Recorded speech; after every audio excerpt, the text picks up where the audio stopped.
கொட்டும் மழையிலும் அயராது பணிபுரிந்து 50,000க்கும் மேற்பட்ட வாகனங்களை ஜிஎஸ்டி சாலையில் பாதுகாப்பாக அனுப்பிய விழுப்புரம் மாவட்ட காவல்துறையினரை பொதுமக்கள் பாராட்டி வருகின்றனர்.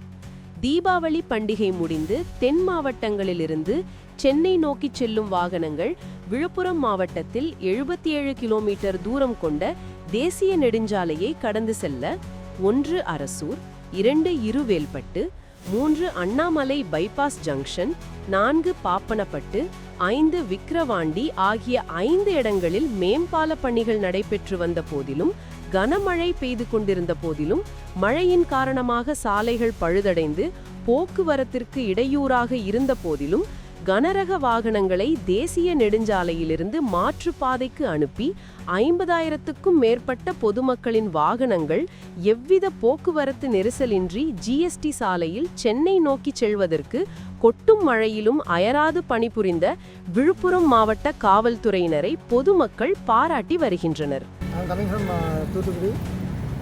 விழுப்புரம் டிஸ்ட்ரிக்ட்ல எங்களுக்கு எந்த ரெஸ்ட்ரிக்ஷன்ஸ் இல்லாமல் டிராஃபிக் கண்ட்ரோல் எல்லாமே நல்லா பண்ணியிருந்தாங்க. இன்னும் இடத்துல டேக் டிவிஷன்ஸ் கொடுத்து திருவண்ணாமலை போயிருந்தோம். இப்போ திருவண்ணாமலையிலையும் நல்ல க்ரௌட் இருந்தது. பட் நல்லா அவங்கள ஆர்கனைஸ் பண்ணி அனுப்பியிருந்தாங்க. மேல்மலையினோடும் போயிருந்தோம். அங்கேயுமே நிறைய க்ரௌடை அழகாக ஆர்கனைஸ்டாக அனுப்பியிருந்தாங்க. அதனால் சீக்கிரமாக நாங்கள் தரிசனம் அங்கே ரெட் அலர்ட் போட்டதும் அழகாக இன்ஃபார்ம் பண்ணி எல்லா பேரையும் நல்ல க்ரௌட் மேனேஜ்மெண்ட்டாக கரெக்டாக